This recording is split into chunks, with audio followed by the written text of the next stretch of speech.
It's the Opperman Report. Join digital forensic investigator and PI Ed Opperman for an in-depth discussion of conspiracy theories, strategy of New World Order resistance, high-profile court cases in the news, and interviews with expert guests and authors on these topics and more. It's the Opperman Report. And now, here is investigator Ed Opperman. Okay, welcome to the Opperman Report. I'm your host, private investigator Ed Opperman, and this show is brought to you by emailrevealer.com. If you go to emailrevealer.com, you can get an autographed copy of my book, How to Become a Successful Private Investigator. But also, too, we all kind of services on there like locates and asset searches. If you think your spouse or your boyfriend, girlfriend's cheating on you, you give us their email address. We trace it back to online dating websites and personal ads and catch them cheating online. I'm really excited. We have a returning guest today, Mayor Jim Rothstein, who's a former NYPD detective. He's probably our most popular guest we've ever had on here before. He's been on twice before. And finally, we had some cross connections, but finally we got him back. Very excited to have him. Jim Rothstein, are you there? I'm right here. Okay, thanks so much. Tell us about yourself. Who is Jim Rothstein? Well, I'm a retired New York City detective that got into all kinds of things, first in the military, and then later on it seemed to follow me as I became a detective. And then I got retired in 1980, and that only enhanced everything, and I'm still in the middle of it all.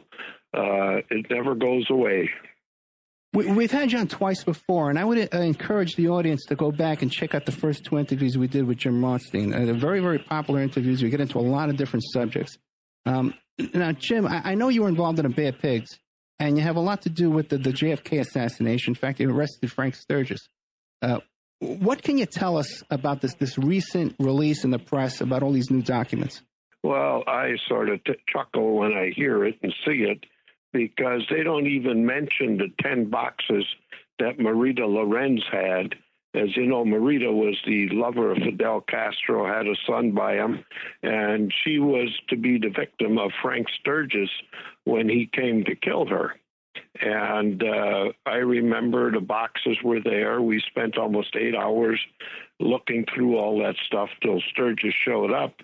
And eventually an old partner of mine from the 26th precinct in Manhattan actually delivered the boxes down to the House assassination hearings. And years later, Judge Thunheim, who's now a judge because he was the guy that looked through the documents, and I was present when he was speaking at a place, and he didn't know who I was. And I brought up, I says, what about Marita's files? And he says, well, there were no files. I says, yeah, there were. There were 10 boxes, and they were delivered. I know who delivered them and everything. And he says, well, what's interesting was that the blocks of documents that were missing, and now that they've opened these files, they aren't even talking about the 10 boxes that were there, you know. And they had a lot of information that verified much of the stuff that I talk about. Well, you went through the 10 boxes. What was in there? Oh, all the stuff that verified, for instance, the meeting in Miami where they planned the assassination, a lot of the names and stuff, and their trip to Dallas where they had car trouble, which we verified. We also verified the shooting because the cop's name was in there, and we verified it. There was a shootout at that meeting. A lot of things. It was boxes. And you must remember, we weren't there to actually investigate the Kennedy assassination. We were there to make sure Marita didn't get killed. So we just did a scan of it, and we couldn't make notes because we were waiting for Sturgis to show up, and we knew who he was, and we knew we had a heavy hitter coming, so we had to be ready for him. So you were an active duty NYPD at the time? Oh, yes. I was a detective. I was assigned at the time by the governor of the state of New York had put me and my partner, Matty Rosenthal, on the New York State Select Committee on Crime over the police commissioner and mayor's head. We were still New York City detectives, but we were on special assignment, and we only answered to the committee. We did not answer to the police department. And then how did you come into contact with Marita Lorenz? Well, that happened is when I started getting into this in about 1966, when I got on special assignment to work prostitution and pedophilia. We got into this whole underground, and because I had been in the Bay of Pigs invasion, I knew a lot of the stuff, and I'd always been in on it. And then when we infiltrated and started finding out how organized crime on the west side of Manhattan, the lower west side, had been to people in Havana. And like I said, I was in the Bay of Pigs invasion aboard the USS Essex. And 50 years they denied we were even there. And I remember in our investigations, there was nothing there till years later but I remembered what happened. Oh, okay, so you were working organized crime, and then you came across Marita Lorenz, and then you met her, and then she told you. What was her connection to the organized crime? Because they're all Cubans. Well, because Havana, at the time when Batista was there, the organized crime people that ran Havana was Tommy Eberly and his crime guys from the lower west side. And when Castro got in there, Giancana and the Patriarca crime family out of Rhode Island and Boston took over Havana, because Havana, most people don't know, it was the big money laundering where all the money and drugs and stuff were done through. And whatever organized crime family was there controlled that. And because Giancana and the Patriarchas had gotten John F. Kennedy elected president, they were entitled to that. There's benefits when you get a guy elected president. And then Kennedy was supposed to get rid of them, and he didn't do it. Okay. But then again, how did Marita Lorenz know to contact you when she knew that assassins were coming over to kill her? Oh, no. Marita did not call me. It was a newspaper reporter by the name of Paul Mescal from the Daily News, a very high-level reporter. You must remember at the time I had a lot of people, by this time, high-level people who were giving me information, and Mescal was one of those people. A very colorful guy who had a tremendous background into this. And Marita, he knew Marita very well. And when he found out that Marita's daughter had been arrested, because he had a tape where Frank Sturgis said, Marita, you know what the rules are, and if you do this, you know what the rules are if you talk. And that morning, Monica, Marita's daughter, had been arrested hiding in the bushes with a gun because she knew Sturgis was supposed to be coming, and she knew nobody would help her mother. So when she got arrested, Paul Mescal called me because he knew, I would do something, and he knew I had a partner that was the same way. And when Mescal called, we met with him and Marita at a restaurant on the east side of New York for about 2 hours. It was about 11 o'clock till about 1 o'clock. And she gave us the whole background. That was the first time I had ever met Marita, but I knew who she was. And then we went to her apartment, and the wait was on. That's how this all came about. Okay, that clears up some stuff. Now, what about the people, though, who said, was Marita writing a book at that time? No, Marita wasn't writing a book at that time. Well, she was always writing a book, or somebody was wanting her to write a book, but that was not what this was all about, because she had been called to testify for the House assassination hearing by, what was his name, Gayton Fonzie, had contacted her already. And when she agreed to do it, that's when Sturgis and them decided they had to shut her up and kill her. Did Marita Lorenz ever write a book? Yes, there was a book called Marita. There were 2 copies of it. There were a couple of documentaries done and they were all very accurate from what I saw of them. A lot of people try to say she wasn't telling the truth. Well, I never found anything that Marita told me that was not true. Because, when I had you on the show, you told me this story. And so when I've had other people on the show, I've always brought it up. It's, and there's been this allegation that she just did all this for a publicity stunt in order to sell some book. Well, certainly they would say that. They had to discredit her. I'll tell you what happened after I retired. This was a couple of years later. Every detective in New York has to have a bar and restaurant. And one day I was sitting there, and this guy come in well-dressed. I knew right away that he was not a regular. And he sat next to me, and he said, "Are you Jim Rothstein?" I said, "Yeah." He says, "Well, I just came to let you know that everything was okay. I'm the guy that brought the money from Florida to get Frank Sturgis off." And I says, "Well, thank you. I appreciate that, because we made a very good arrest based on solid evidence and information.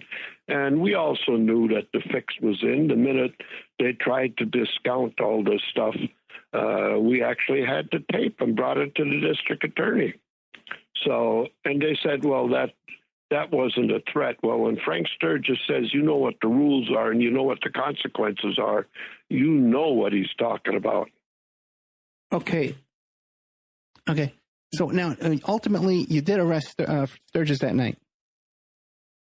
Yeah, we arrested him that night, and we had him 2 hours before we took him to the precinct to book him. And what did he say to you? He admitted that I should explain what happened. The minute we had him under control when he came in a very calculated move. I mean, we had planned this ahead of time. I congratulated him for assassinating John F. Kennedy.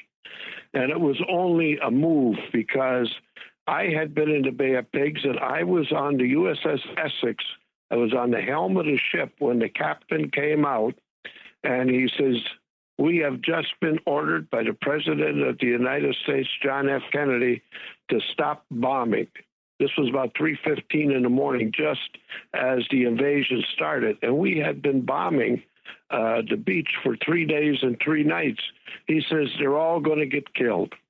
And anyhow, about noon, as a bosun's mate on the ship, I also ran the winch. In fact, where I sit right now, I have a picture of it.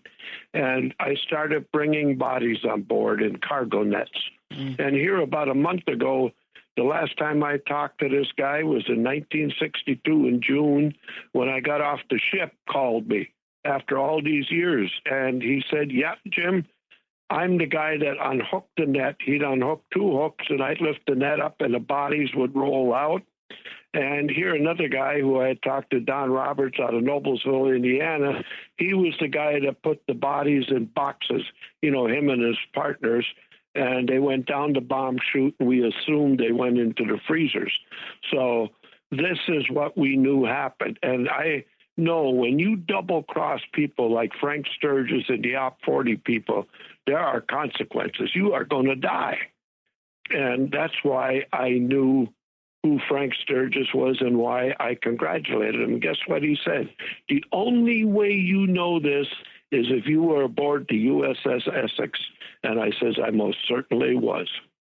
So that's when we sat down and we talked for 2 hours.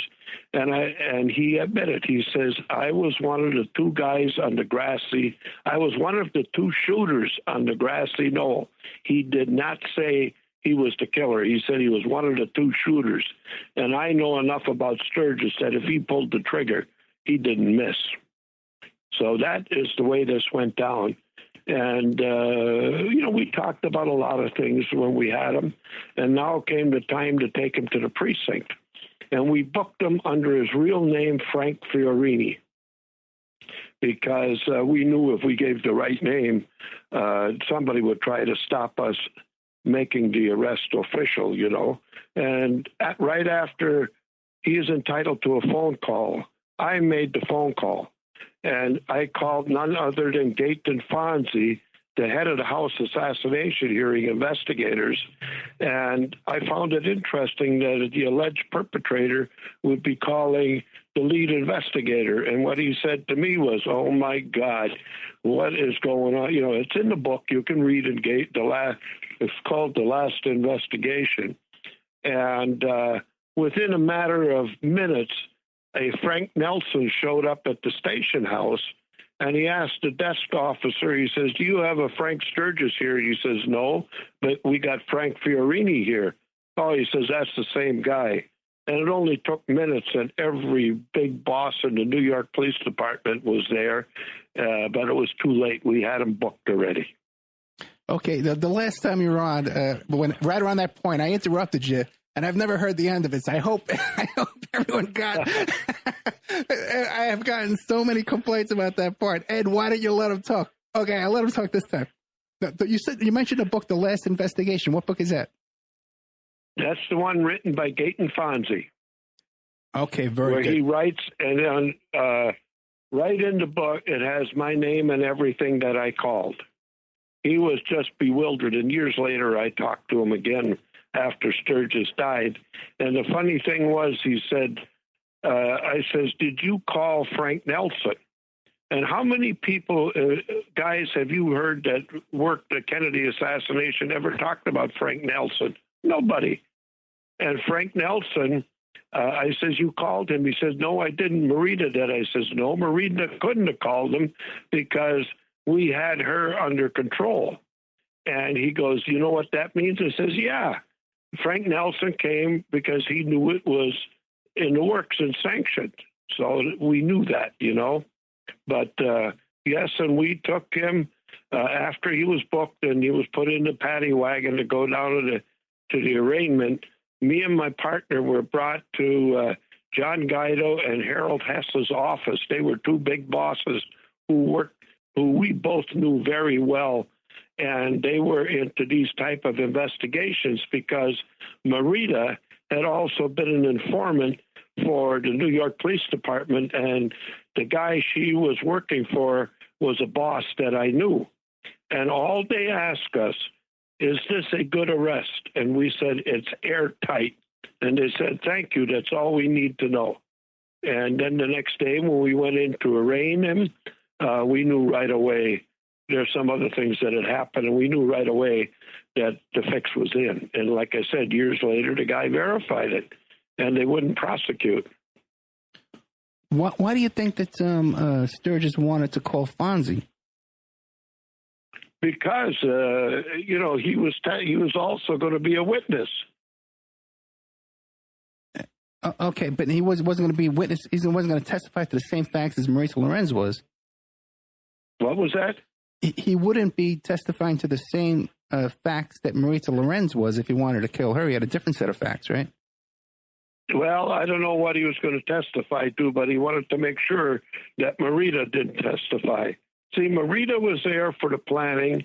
She rode in the two cars to Dallas, and at the time of the assassination, she was on a plane, and we were able to verify all of this stuff. So, Just recently, A.J. Weberman came out with a book called The Oswald Code, and in cooperation with Marita Lorenz, he decoded Oswald's address book, and he came up with Frank Fiorini's name in there. Have you had a chance to look at that material? No, I haven't, but that does not surprise me at all, at Oswald, because, before all this stuff happened, there was all kinds of things going on with the trying to overthrow Castro, because Castro wouldn't let them run their drug and money laundering operation out of Havana. So they were trying to get rid of Castro. Even Marita went back there. She had poisonous pills put up between her legs to poison him, and she got to thinking they'd melt, so she put them in face cream. Right. And when she got there, the pills had dissolved, so she couldn't poison Fidel.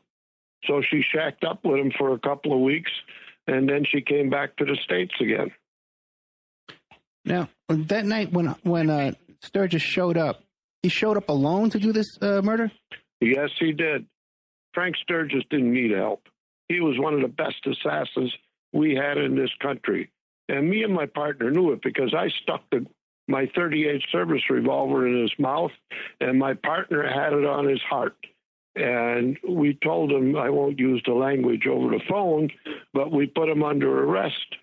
And because we knew who you were dealing with, and we had every intention, if there was any kind of resistance or anything, we would have blown him away. I mean, that's how you stay alive in this business. So, and did he give up right away? Oh, yeah. All he said was, I hope you're detectives. Okay. And with that, once he said that, we made sure he had no weapons, and we searched him and made sure secure. And it was strange, not strange. It was typical. He had an attaché case that was spotless. I mean, all the clothes in it had no labels. It was underwear and T-shirt. He had business cards and some other stuff, but nothing that would divulge what he was or what was going on. So he didn't have a gun, so you think he was going to use like a knife or something at the scene? He didn't need a gun to kill Marita. There were plenty of things in the apartment he could have used. And then I guess you brought a change of clothes in case he got some blood on him. Well, I don't know why he brought them, but he sure did. Okay, and you said you stuck your gun in his mouth, and he confessed to you that he shot at Kennedy? No, what he said was, and this is after I had told him I congratulated him for that. Later on, he said he was one of the two shooters on the grassy knoll. The other guy was E. Howard Hunt. Okay, that's interesting. Now I had Jim Hunt, Frank Sturgis' nephew, on the show, and and he gave that great alibi for Sturgis. What do you make of that? Well, I don't know. All I remember, the only thing I talk about is what I physically did. And do you know how honest people are after they just had a gun stuck in their mouth? I can imagine. It makes them very honest, because this guy knew there would be no problem with us doing what we had to do. It's amazing how honest people get. So now, was he charged with anything that night? What? Was he charged with a crime? Oh, yes. He was charged with two crimes. I forget what they were right now. One was a threat, and the other one was harassment or something like that. That's what we actually charged with him. And eventually, Sturgis sued us, me and my partner, and the city of New York and the police department. I got sued for $16 million because of it. Yeah, I remember. I remember you talking about it last time. But now, this lawyer that showed up to get him out, Frank Nelson, was he a famous lawyer, a well-known guy at the time? No. The lawyer that showed up was Henry Rothblatt. For the trial, was Henry Rothblatt, was Sturgis's lawyer when he sued us. He's the same guy that had the My Lai guy, Cali. The My Lai massacre in Vietnam? Yeah. Okay. What was his name? William Cali or something like that. He was his lawyer. And it was funny. I never got to testify. They called me out, and then they went into chambers, and eventually I got called in, and they asked what it would take for me not to testify. And what was worked out is the city of New York would pay a $2,500 fine, and me and my partner were to be compensated for acting above and beyond the call of duty. And then I was brought back out in front of the judge, and the judge knew me very well. And he said, I'll ask you if you got anything to say. And I said, I find it in my best interest at this time to say nothing. And that was the end of the case. And then Frank Sturgis and Henry Rothblatt asked me that it would be an honor if I joined their group to continue their work. And I said, no, thank you. I can't do that. And we said goodbye, and that was the end of it. Where did that happen? Like out in the hallway after court? Right in front of the bench. And this is fascinating. Now, what do you think was the motivation for Sturgis to sue the city and to sue you and then to drop it? Well, to drop it, that was simple. But I don't blame him for suing us because, the case got thrown out. He knew it was a good case, but it got thrown out. I don't think Sturgis knew about the guy with the money bag, though. I don't think he ever knew that. That only came about I was retired in 1980, and this in early 1980, and this happened, I'd say, in 81 when the guy came to see me, 80, towards the end of 81. Okay, I don't think you explained that to us. Yeah. Who was the guy with the money bag? Don't know. All I know is I assumed by his attire and stuff that he was somebody from inside the operation. I don't know who he was. He didn't tell me. I just believe, I knew he wasn't lying because he told me some things that only people on the inside would have known. And it was a courtesy for him to come and tell me that. Okay. And this whole incident with Sturgis happened in what year? 1977. It was Halloween night, of all things, April Fool. I mean, but, Halloween night, it was a weird night for something like this to happen, but that's what it was. Okay, fascinating. Is there anything else you want to tell us about the Kennedy assassination to fill in this story? Oh, there's so much more. The big part here is all the names and stuff that these experts never talk about. For instance, the Essex thing. For 50 years, they denied that the Essex was there. How could you write a thing on the Kennedy assassination if you didn't even know what happened aboard the Essex when they stopped the bombing and all these people, after the deal was made for the invasion to stop it, and these people got killed? These guys were mercenaries. They were doing their job, and you're going to have a bunch of them killed? They didn't even know that, and they're writing as experts. It is beyond me. And have you ever seen anybody say, well, my story changed because now they tell us the Essex was there? And it was funny because in 2011, I went to the local American Legion here, and an old classmate of mine said, Jim, after 50 years, you're not a liar anymore. And the VFW magazine had the story about the Essex being in the Bay of Pigs. It still did not say what we did, the bombing and all that. They had painted the planes over. The pilots flew in white coveralls. We lost one jet. Another one had bullet holes in it. You've never heard about it. Nobody wrote about it, at the time. But now it has been confirmed in the official record that the Essex was there and all these men died? Yes, but they still didn't admit to what we did. Mm. That's only among us sailors that were on the ship that know the truth. Okay. Is there anything else you want to tell us about JFK? No, it's up to you. Ask the questions. I can go on for a day or two with this stuff. Okay. I know you can. Listen, this is great stuff. Thank you so much for coming back. For instance, how many people know that on the day of the assassination, Big Al Carone was one of the backup teams at the airport? How many people? I was the only one that could identify Big Al Carone. He had been a New York cop. He was a made man in the mafia. He was a colonel in the military, and when he died, he was buried as a sergeant. And his daughter got a hold of me, and she says, you know my dad, because I knew who she was. And I said, yeah. And she says, they buried him as a sergeant. He was a colonel. And we got a hold of some people. And by the way, they had taken him off the files of the New York Police Department. And when I called the department, I said, hey, how did you take this guy off when you know he was a cop? Well, it didn't take long. He was back on because all the retirees got new medical cards, and they forgot to tell the computer that Big Al was dead. And guess what? His tombstone changed overnight to show he was a colonel. And if you go on the internet and look up Big Al Carone, and some days you can find the testimony that was given at a hearing in Washington, D.C. when his daughter and them all testified. And then you got to look at the Jeffrey Sullivan and Rourke and all those people, these pilots that disappeared.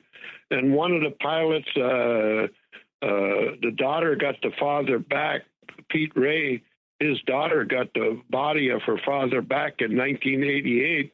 He had been chemically preserved and, and refrigerated and frozen or whatever. And Fidel gave the father back to his daughter.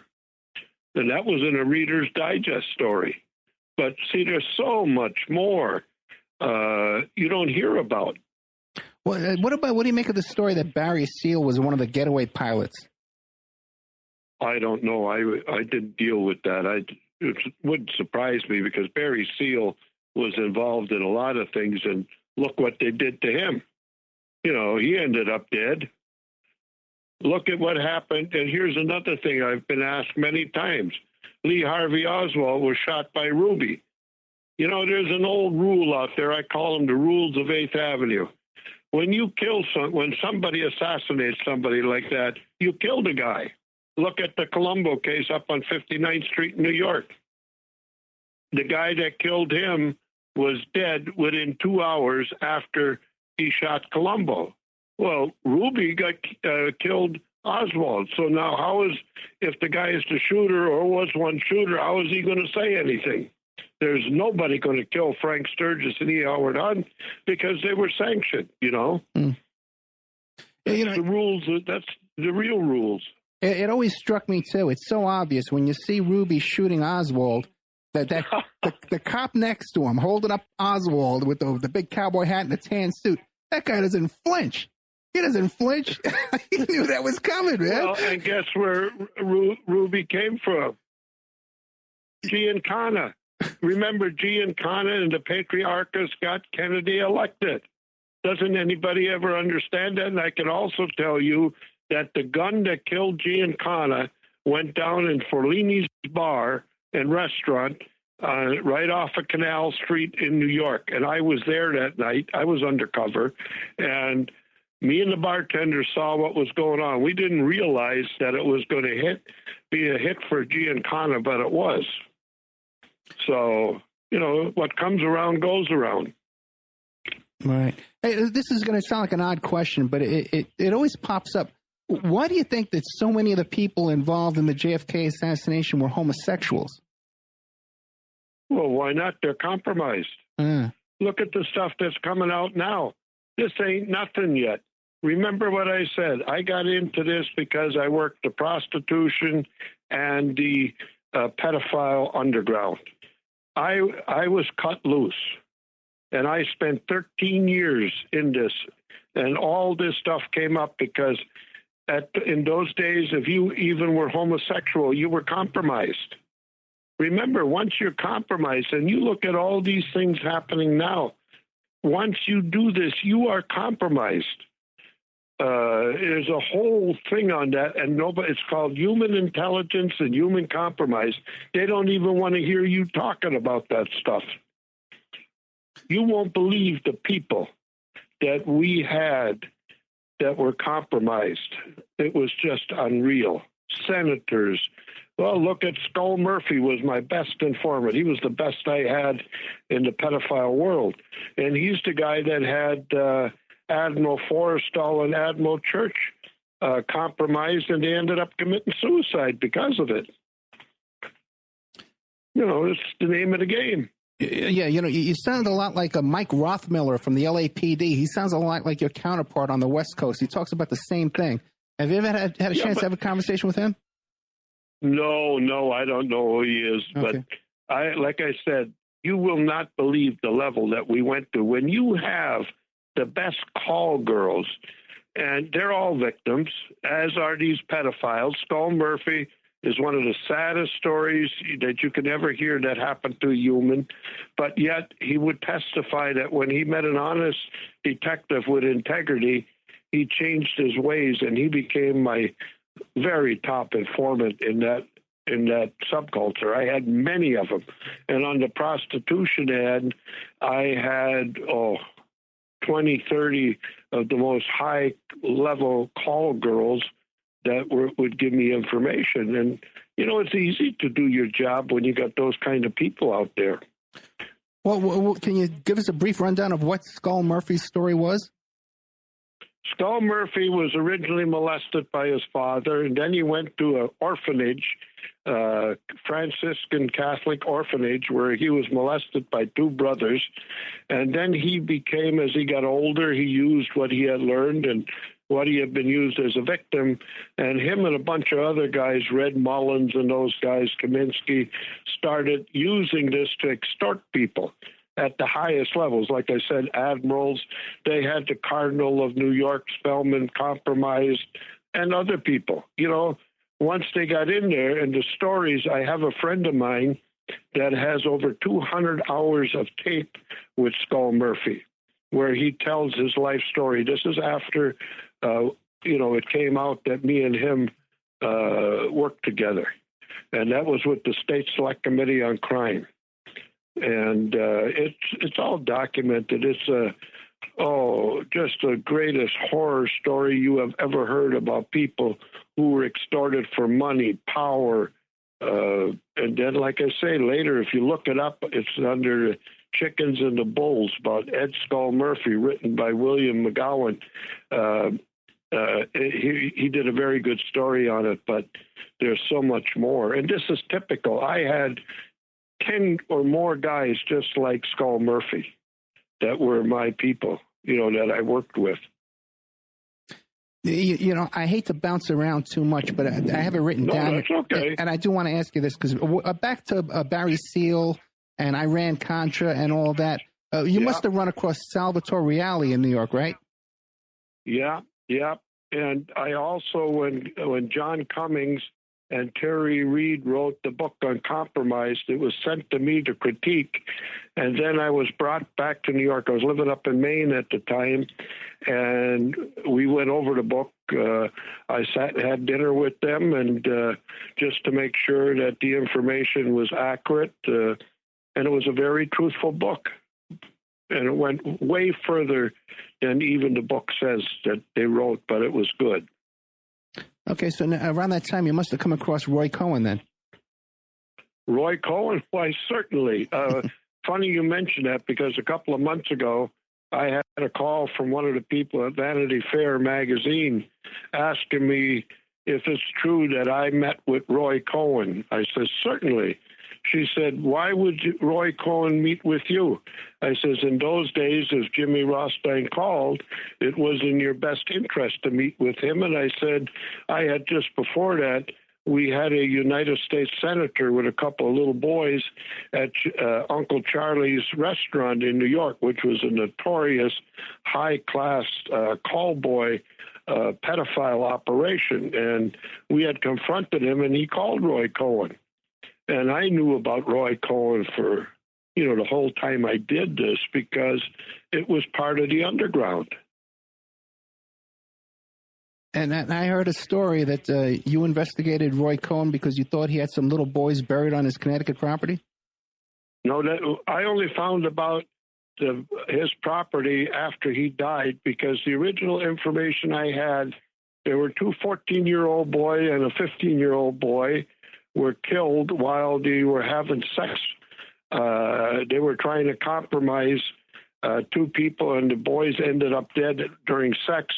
And it was described that they were buried on a farm in Connecticut with 110 acres with a stream running through the house. I knew, and I had talked to Cohen about it. He knew what it was, but I didn't realize till after he died, and it was in the obituary, this was after I retired, that the same description fit his house. So now, has anybody ever gone to that property with some cadaver dogs and looked for those bodies? I don't know, because we were, like I said, I was retired at that time, but since then I have given it to a number of media people, and the last one started last May, and just 2 weeks ago he called me and he said, Jim, it's too dark. They won't do it. So what he meant by that, I don't know. Yeah, that's an issue I've run. That is part of it. That is part of it, because they don't like to talk. They don't like to talk in the media about satanic ritual abuse or pedophilia. No. Yeah. And that was the big thing we came up with in our investigations. The whole thing with the smiley face killers, That was totally independent of me. We called it the Interstate 9094 killings.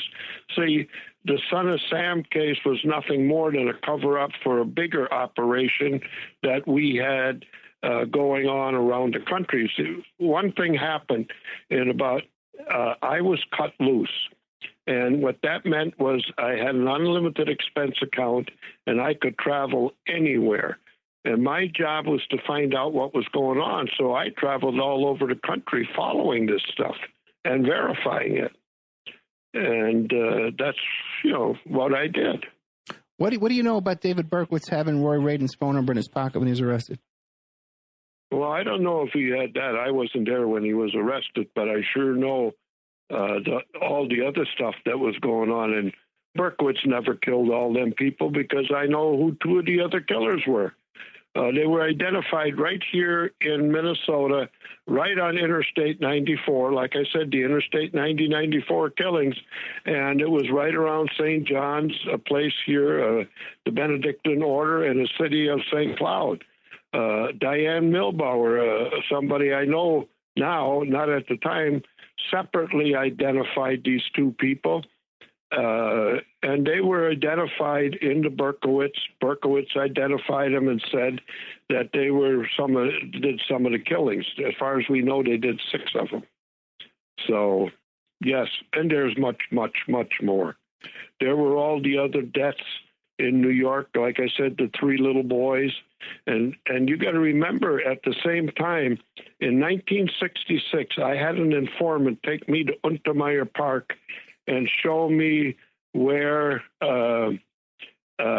these where these kids were being sacrificed. They were in Untermeyer Park. They were sacrificing German shepherds and kids. My informant took me there and showed me exactly where it was, and that's how I got into it. And then you also had in Van Cortlandt Park, you had what was known as the Meadow. You had the Pelham Bay stuff going on. You also had Calvin DeViver in Staten Island. See, people don't know about this. And then if you followed the thing through the Bible Belt, there was a whole operation. I did all this stuff, So that's about 5 shows to cover that whole thing. Yeah, I know. I hope we have you back 5 more times, I'll have you on as often as I can. A lot of the people that I had were identified by Berkowitz. Maury Terry would show them the photos of these people, and he verified many of the people. And we had called it the Gaff investigation, and there were 4 major investigations. Every one was shut down when we got to a certain level. The other one was Operation Together, and then the State Select Committee on Crime hearing, and we got shut down after I served the subpoena on the guy that was there, the head of it, that was compromising the little boys getting killed on 64th Street, and they put national security on us and shut us down. Now, since our last interview, I was contacted by a former NYPD detective, Mike Cordella, and I put him in touch with you. Oh, yeah, I know who he is, yeah. Yeah, but, by coincidence, it turns out he was partners with the best man at my wedding. He was a small world, man. And, there were like Kevin Murphy from the Yonkers Police Department, Hank Giannotti from the New York City Police Department. Me and Hank worked out of the same office and never knew each other. That's how secret we were. Well, what do you make of Mike Cordella's story about the meeting with the bikers in prison and having his investigation shut down? Oh, sure. All that stuff happened. God, just because you're doing a good job. And that's why, I'm the mayor of St. Martin, and the city of St. Martin passed a resolution. And the first thing we addressed was there must be protection for the cops or detectives who work this type of stuff, because every time you try to investigate this stuff, I don't care, and I have names to back all this up, IRS, FBI, Customs, cops all over the United States whose careers were over if they went to a certain level in this stuff. May it be the satanic stuff, the pedophile stuff, the prostitution. You know, when you get to a certain level, you get shut down and your career is over. Yeah, if you have people on the other side as powerful as Roy Cohen, you know, of course, you know, and the mayor. Yeah, but they were bigger than him. Right. And again, we got to the very top. In fact, in 1992, I believe it was, I did a confidential report for a committee in Washington, D.C., a congressional committee. There were 5 senators and representatives on it, and I hand-delivered it down there, and out of the 5, only 1 ever ran for office again. So I was in Washington a number of times with this stuff, but it never got to go anywhere. Now, you became good friends with Maury Terry. You used to talk to him on the phone all the time? Oh, gosh, yeah. We spoke constantly. And it was ironic how I got to know Maury Terry. Maury Terry was working for Now It Can Be Told. I think he was the director at the time. And what were we doing? Geraldo was doing a story on Marita Lorenz. It was like the anniversary of the attempt on her life. And we were standing in front of her apartment. And we got talking, and the next thing is Maury realized who I was, and I realized who he was, you know. And that's when that whole thing broke out. And after that, we spoke constantly till his death. Yeah, and unfortunately, he passed away since the last time you and I had talked to you. In the past year, about a year ago, he died, right? Yeah, a little over a year. Yeah, and a lot of his work has gone to his grave with him, right? No. Kevin Murphy up in Yonkers has a lot of his stuff, most of it. Okay. Very good detective. I mean, this man, what they did to him.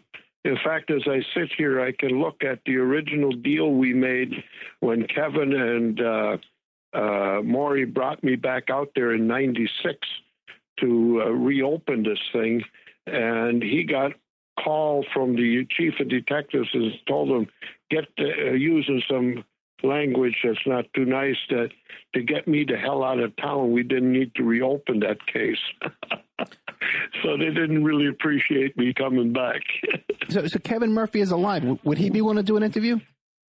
Well, I guess he would. Kevin's a good man, and I mean, he paid a price for doing his job. Yeah, I can ask him. Okay, great. Now, and the theory is that the Process Church of the Final Judgment was this group that was behind the Son of Sam murders and also Smiley Face Killers, and I believe even son of Charles Manson possibly, and even well, that was all part of that. That was all part of it. The Process was a good name to give to it, but I just mentioned to you all the other operations that were also going on. You know, they crossed over. And we know, and I followed this, I had people in it when the Process ended up in Kanab, Utah. But then you got to remember also that one of the 44s that was used in the Son of Sam killings came from Eau Claire, Wisconsin, from one of the Manson girls. You know, and then you had that whole thing in Wisconsin with Jeffrey Dahmer. That was all tied to that. You know, these things, people want to look, it's just one thing. No, they had many, many divisions that came off of it. Well, what do you make of Dahmer being down in Florida when Adam Walsh disappeared, and Dahmer being down there where that body was found in that dumpster? Well, why not? Right? We know a lot about Dahmer. When you look into that, you got to look at a guy named Vernon Seitz, another guy by the name of Lou Coles, and you also have to look at Father Kunz, who was murdered. You got Father Fiore and Malachi Martin, Father Malachi Martin. They all were trying to expose this years ago already. I dealt with them people. I knew every one of them. But when Kunz got killed, one of the reasons he got killed because he started looking, and you had that whole thing with the Smiley Face Killers in La Crosse, Wisconsin. You know, part of the Interstate 9094. And do you think that one of the reasons why you haven't been killed is because, you're like the mayor up there and you got your own police force and stuff? I don't have a police force here. It's just us. Okay. We take care of our own problems. Okay. Yes, I won't go into that because there is a way to make sure that don't happen. Okay. But we don't go into that.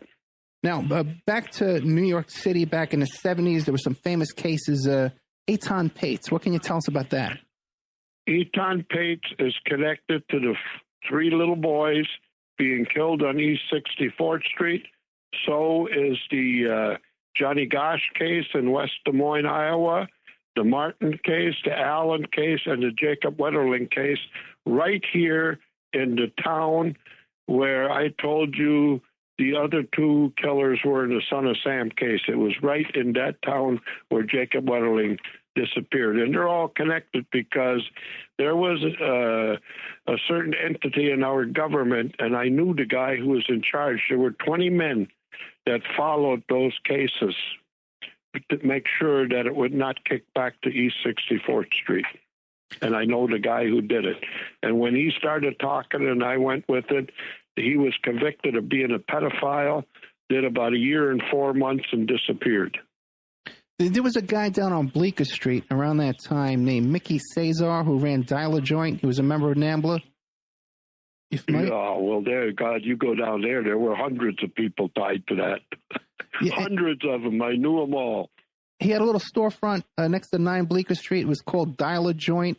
And in there, he had the poster of Eitan Pates he used to keep in there. Yeah.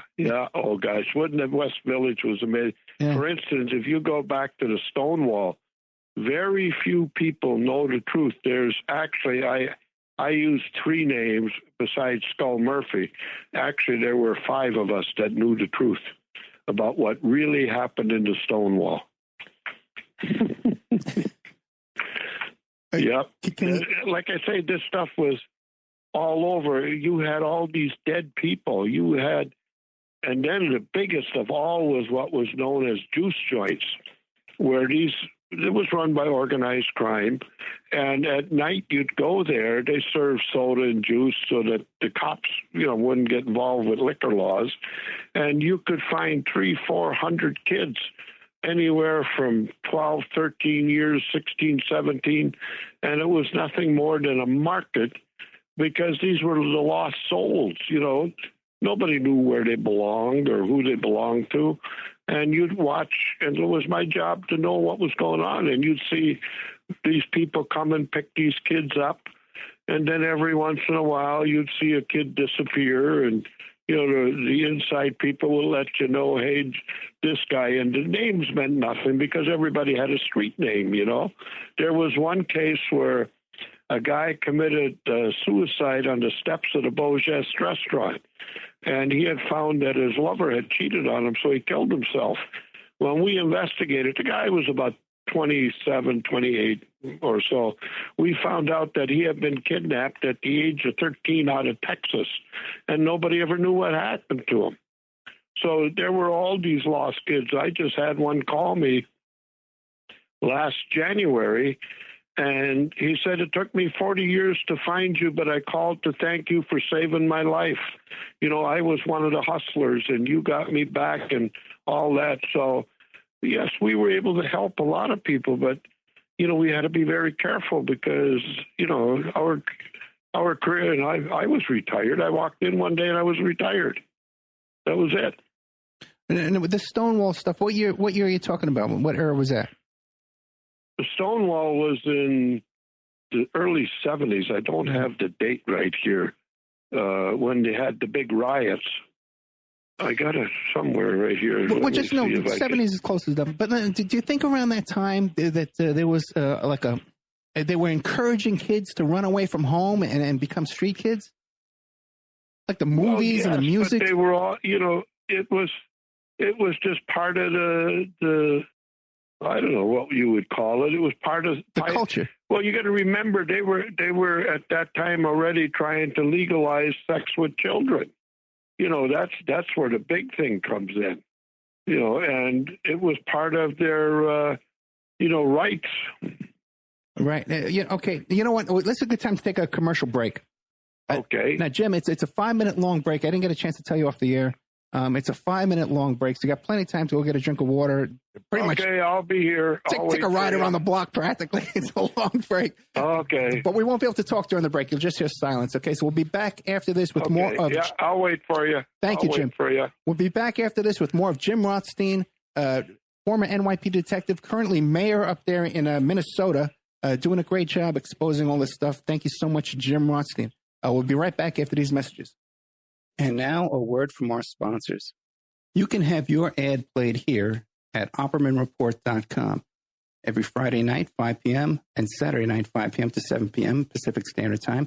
And on Friday nights, too, we do a live portion for 1 hour that I just do a live monologue. The ads are very, very inexpensive, and they're also played in the Opperman Report members section. In the members section, you can find all kinds of exclusive content that you won't find anywhere else. It's as cheap as $6 a month, $20 a quarter, or $75 for a year if you contact me directly at oppermanreport@gmail.com. I'll set you up with a little special deal there where you get a discount if you PayPal me directly, and you even get a copy of my book. I want to thank Sean Duff from strawman.com. He runs the website. He runs the member section. And I also want to thank William Ramsey, who helps us to produce the show and book guests. You can find Sean Duff at strawmanmusic.com. He's an excellent musician. You can find William Ramsey, who's an excellent author, at William Ramsey Investigates on YouTube. I want to welcome a newest sponsor, SubhashTechnosis.com. Subhash Technosis is a search engine optimization and website design company. They're located in India. So you know you're going to save a lot of money and get top quality service. They offer all sorts of business process outsourcing, data entry, banking BPO services, recruitment process outsourcing, software testing, offshoring research network, customer care, press release content writing and distribution, and much, much more. Now you can get a hold of Subhash Technosis by email at info@subhashtechnosis.com. Their website is www.subhashtechnosis.com, and their Skype is ANUSHASUBASH. Don't forget, this show is brought to you by pscoco.com. Phoebe Sod is an independent curator with the Cocoa Exchange. The Cocoa Exchange is formerly known as Dove Chocolate Discoveries, and they make the finest silky smooth chocolate because the products start with the best cocoa beans, which are tested for quality and flavor by expert technicians. The Cocoa Exchange offers not just premium chocolates, but anything from sauces and spices to brownie and cake mixes, and even coffee and martini mixes. If you wish to treat yourself or someone you love to a sweet and tasty gift, then the Cocoa Exchange is the brand for you. So you go to pscoco.com, you click on the Shop Now button. You can see all their beautiful chocolates. You can order it right now tonight. It could be in your mailbox in a couple of days. Or if you want to get into the chocolate business, you want to be a chocolatier just like Phoebe Sod, click the Contact Us button, and you can learn how to get your own website, go into the cocoa chocolate business, and sell chocolate and make a little bit of money there. Remember, all these shows on Awake are brought to you by emailrevealer.com. You can go to emailrevealer.com and get a copy of my book, How to Become a Successful Private Investigator. But you also do all kinds of different services for you. An online dating service investigation. It's called an online infidelity investigation. And that's where you give us your husband or your boyfriend, your girlfriend's email address, and we trace it back to their online dating websites. And we return a list of all the dating sites that email is registered to. We can expand on that investigation and trace it back to porn sites, escort service sites, swinger sites, gambling websites, and even prescription drug websites. If you think your ex-husband or something is addicted to prescription medication, or involved in an extreme online pornography addiction, we can produce a report for you that you can use in court. Adoption investigations. If you want to locate your birth parents or your birth child you gave away for adoption, we can do adoption investigations for you. Asset searches for you. Locate bank accounts, hidden assets, hidden properties, hidden income, all different kinds of services in the asset search investigation. Email tracing. If you need to locate or identify somebody from just an email address, we can do an email trace investigation for you, and all kinds of digital forensics, computer and cell phone digital forensics, where we can recover deleted content from an email or a hard drive and produce a report for you that you can use in court. That's emailrevealer.com, or you can contact me at oppermaninvestigations@gmail.com. Welcome back to the Opperman Report. I'm your host, Private Investigator Ed Opperman. This portion of the show is brought to you by Subhash Technosis. You go to subashtechnosis.com if you need any kind of search engine optimization, website design, data entry, press release distribution. Contact Subash. Tell him Ed Opperman sent you. I've known Subash for 13 years. He'll give you a good deal. We are here with retired detective Jim Rothstein, currently mayor up there in Minnesota, tiny little town up there where is his own police department. And Jim's got cojones of steel. Jim, are you there? Yes, I am. Okay. By the way, the Stonewall was June 28, 1969. Right, 69-7. Like around that time, it seems like they were encouraging kids to run away from home. The cops really weren't following up on those runaway teen cases.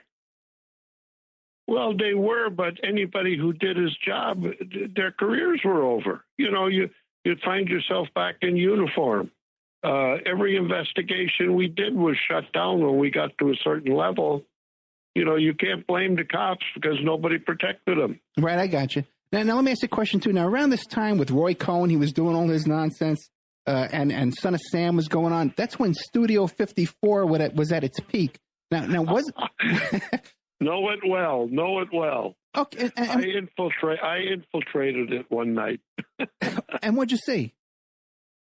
Well, the same stuff you saw in all the other joints going on. Drugs, everything you could imagine. Total degeneracy is what you saw. Now, did you find any connection between the Process Church and members of the Son of Sam cult and Studio 54? Oh, sure. The whole thing, it was that culture, you know, and it was just the way it was. That's what was going on. You had the Gilded Grape. You had the Haymarket. You had, the Hitching Post. You had, Plato's Retreat. Places. Plato's Retreat.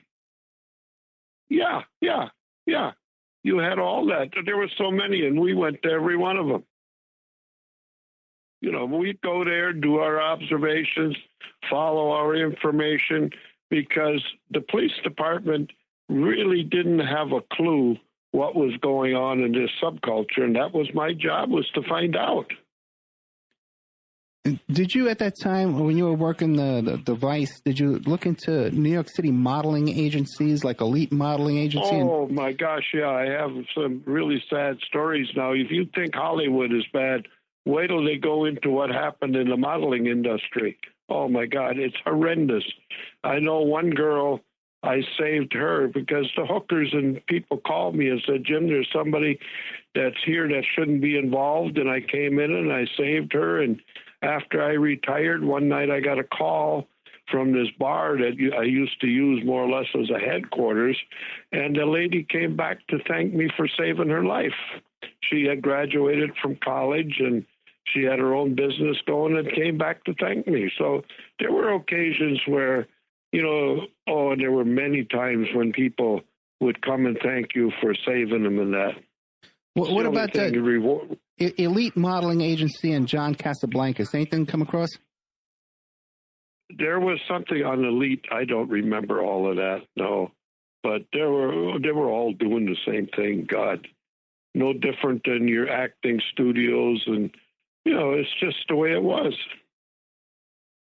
Right. Now what about Jeffrey Epstein? Did he ever come across your radar back in those days? No, but Epstein, he was just an offshoot of a lot of other things that I worked. You take, like, we had the Paul Abrams. I had an informant in there. My Vatican informant was in there, and we tried to get a wiretap on it.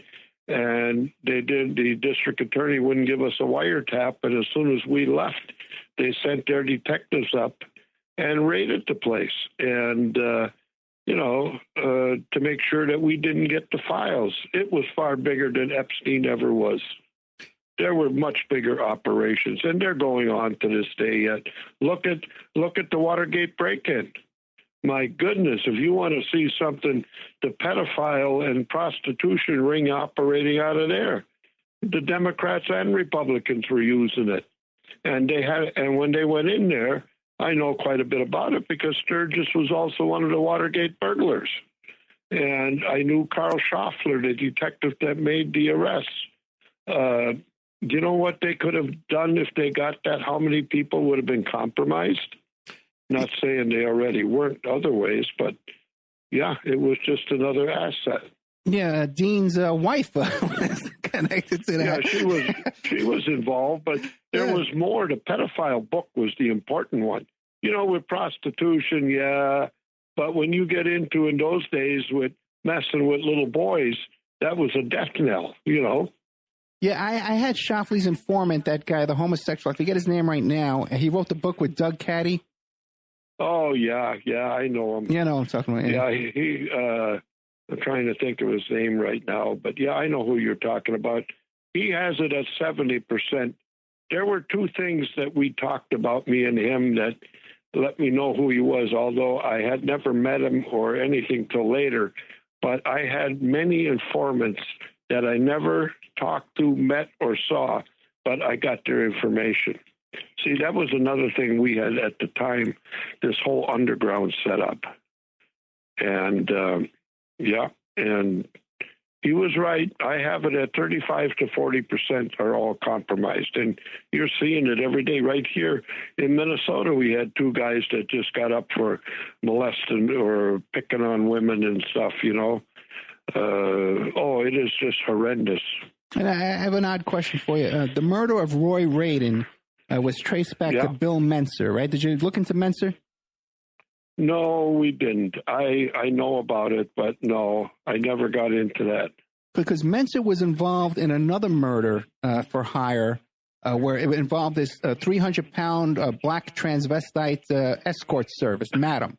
Are you familiar with that story? I didn't work on that one either, but I've heard of all of those, and there were so many of them. Oh, my gosh, I could go on and on, naming just the ones that I like to deal with the firsthand knowledge I have of things like when Luckenbach got killed and Shelley Bloom and all them guys, you know. But real quick, the reason why I asked you about this one, because you mentioned the Vatican before, and this black transvestite Madam would be making these harassing phone calls to the victim of that murder. No, to the guy who hired Menser in the murder. And she would call the Vatican. Yeah, why not? I don't know. God, look what you had with the church at the time. They were totally compromised. In fact, I was there when I got the information from John Paul I, the Pope. That was only in there 33 days. Me and my partner Rosenthal were at Father Bruce Ritter's at the Covenant House when the Pope called and gave Father Bruce Ritter a special dispensation to clean the pedophiles out of the church and clean up the Vatican Bank. We were the two detectives assigned to it, and 10 days later he was dead. And we ended up getting the informant out of the Vatican that told us basically what happened. I mean, I was right in the middle of all that stuff. I had the churches involved, you know, how they were compromised. They, in 1971, I saw documents I was sent to look at that outlined how they put the pedophiles in the church. Jesus Angleton, you had the KGB and the communists, and even Bella Dodd would testify to it. There was Agent AA 1025, Bishop Nilitsa. This didn't happen by accident. Yeah, I was going to ask you that. Investigated all that. Yeah, so that wasn't just a haven for homosexuals, pedophiles in the church. There was something, a greater agenda. What was it? Yeah, they were put in there because, remember, it's just like in our industry. You know how many businesses I had where they had been infiltrated by pedophiles and stuff and compromised people? When you have somebody that's compromised with a company, you can do anything you want, no different with the government, the senators and stuff. You go into, even law enforcement and stuff, the highest levels. You compromise somebody, you got them. God, that's not hard to figure out. Human intelligence, human compromise. But Jim, I don't know, because you've been around, I've been around, and I don't know. I don't think I've really met anyone who's attracted to having sex with little boys or little girls. What is it about? Oh, my God, you should have been with me. I could have showed you 100 people every hour, on the hour. No, I know, but I know people are doing it. I know that for a fact. But the thing is what's driving them to do it? What is the motivation? Power. The ultimate in sex, power. I did this. I have the power to do it. They're just totally warped up with their own self power. Well, now the thing is, do you believe that when they're doing these blood sacrifices and these ritual sacrifices and even the pedophile sex sacrifice, do you believe that they're actually getting satanic power from that? Not satanic power, just getting their own self-satisfaction of being, I did it, and, ego trip. It's disgusting. I can go into it deeper, but I don't like to do it on the air. No, I understand that. Now, what about Pizzagate? We got into all the psychology behind it and you did. Crap like that. Oh, my God, yeah. It was, in fact, I was one of the few, as far as I know, the only law enforcement guy that ever got to really interview a high priestess. And she gave us a lot of stuff. And if you remember the death of the college kid in Matamoros, Mexico, somebody saw the cigar there and realized what I had said. And it turned out it was a satanic ritual to sacrifice this college kid. Yeah, we just had all that. I just did a show about Costanza in that case. What can you tell us about that? Well, my informant had told me because, when they do these ritualistic killings, one common thing, and I found that out with the death of Shelley Bloom, there was a cigar butt. Normally it's Cuban cigar at the scene that was smoked. And, the high priestess says, well, that's what they do. They cleanse the body before and after they kill them. And, all these little things that I saw, there's a whole ritual and there's so many different versions of it. You can't just say one is everything, No,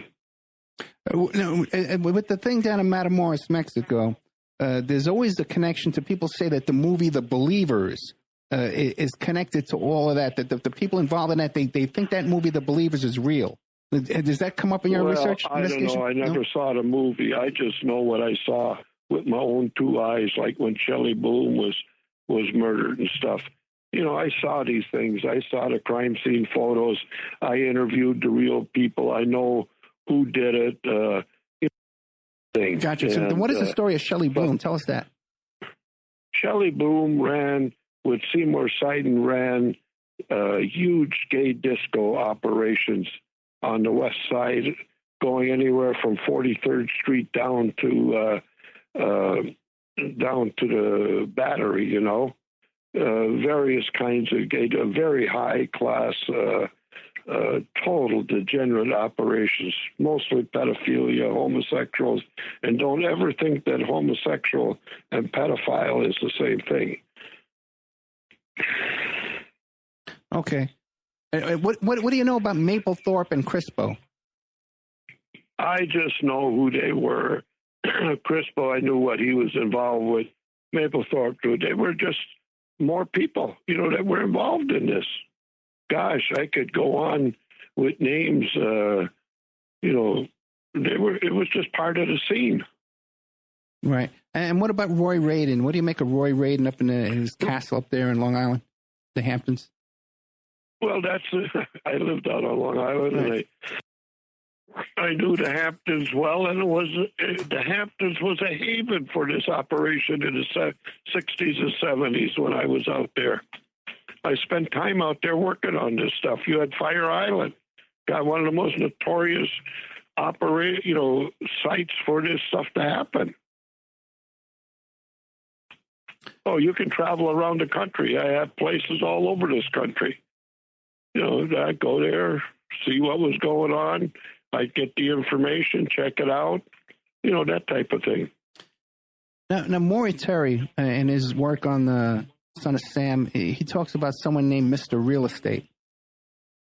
Oh, yeah. God, I'm trying to think of who that was now. I know who he's talking about. Yeah, he gave me I got the name, but it's a very common name. But do you know any kind of details about Mr. Real Estate, like his age or his previous address, something I could look up? No, I don't. I think it's somewhere in my files, but I just don't remember it offhand. I can't think of it offhand. Yeah, even in the future, if we can get together, you can pass that on. Yeah. Yeah. Because it's a very common name, and it's really useless. It's so common. Other than, New York, it's a very common name. Yeah, but if we had a little bit more, I could take a look at it.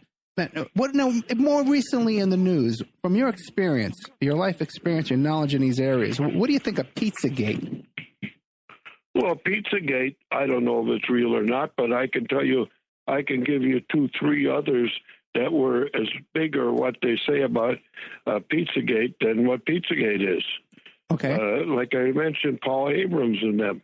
There were huge operations, and at the time, if I wanted to know, I could very easily find out any of them. I could get an intro into them because that's what we were doing. We had infiltrated all that stuff after a while. Okay, then that's why I got shut down. Who was Paul Abrams, and what was he doing? Paul Abrams ran a call boy, basically a real high-level call boy operation that spanned the whole country. And like I said, we had an informant in it. My informant from the Vatican was in there, and we were going to put a wiretap in. And we had to go to the Manhattan District Attorney to get a wiretap, and he wouldn't give it to us. And then they raided it, and the New York Daily News wrote a story about it. So that was how that worked. It's funny. As you mentioned the Vatican over and over again, I recall now I did an interview with the D.C. Madam Palfrey. I did an interview with her attorney. Yeah. And her phone records, I got a copy of her phone records. There's all kinds of Catholic consulates and it's over and over. Well, certainly, I've got the whole book on that. You would not believe the information that I have in that, because me and Rosenthal were the 2 detectives assigned when there was going to be exposed, and that's why they killed the Pope, John Paul I. That's why he was murdered, because he dared expose all this. You got to remember, they were compromised. Now, if you got somebody compromised like the church, isn't it nice to launder money through the Vatican? You ever think of that? How big that was? Well, not only that, nobody would check it. But you can imagine, too, people going in for confession, they would get all that blackmail dirt, too, and use it, right? Well, why not? Yeah, but they were compromised. They would be, that's a whole nother show or two to go into all that. Yeah, we should take a good hour one day and tell me everything you know about that. You let me know when. I will, tomorrow. I have to get going here. Oh, right now? So, yeah, how much time you got left? Well, about 80 minutes. I was hoping we could do 2 hours, but if we could just do another, you know what, we can pretty much end it right now, and I'll finish up the rest myself. Yeah, because I thought we were going to do an hour, and I got something I got to do before 3 o'clock. I know. You got me so worked up there. I got all excited. Okay. All right. You let me know when. Jim Rothstein, thank you so much, brother. We'll talk soon. Thank you, Ed. Good night. Thank you. Bye. Okay. Listen, first of all, I want to start with this. Okay. I want to apologize. I know everyone's going to say, oh, what about the audio? What about the audio? What about the audio? I know there was a little bit of an echo. There was nothing I could do about that. Me and Jim were off the air. He went and got a different phone. He came back with a new phone. We did everything we possibly could to get this connection. I was lucky to get Jim Rothstein back. If you notice, I haven't had him on for like 3 years. I thought he was mad at me. I don't know what was going on. Okay. I chopped through walls to get this interview. Okay, guys. All right. Did the very best that I could. And I understand that there was a little bit of an echo there. That was the best connection we could possibly get after trying headphones, trying not headphones. He went and got a different phone. We called back and forth. I rebooted the computer. We tried everything for a good 20 minutes trying to get a good connection. So please don't complain about that. Okay. We did the best we could. Now, some very interesting stuff there with Jim Rothstein. And I hope people too complained about me interrupting them last time, that now that's been resolved. I let him talk as much as I could there. One thing I didn't get a chance to ask him about was Joel Steinberg and little Lisa Steinberg. I wanted to get into a little bit more of that because there's a connection too with the Hedda Nussbaum, the adopted mother of Lisa Steinberg, who had a connection to this and actually took Lisa Steinberg to this cult and to this group. And she admitted in her diary that there was a connection to this cult and this group, where little Lisa Steinberg was involved in child pornography. Or not really child pornography, but nude photos were taken of her. Okay. Now, if you like tonight's show, and I'm not going to go right into the whole spiel about join the member section, but if you like tonight's show, there's 2 previous shows with Jim Rothstein that cover this material. There's a previous show with Carl Denaro, who was a victim of Son of Sam. He was shot by the Son of Sam cult, that covers this material. We did another show with Joe DeToma about the Maury Terry's book, The Ultimate Evil.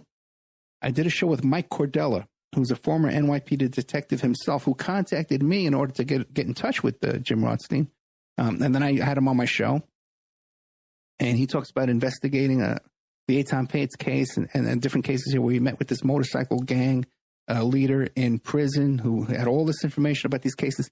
So I did a whole, I think an hour at least, with Mike Cordella. And by coincidence, small world, turned out Mike Cordella was friends with my ex-partner in the PI business, who was a former NYPD Harbor Aviation.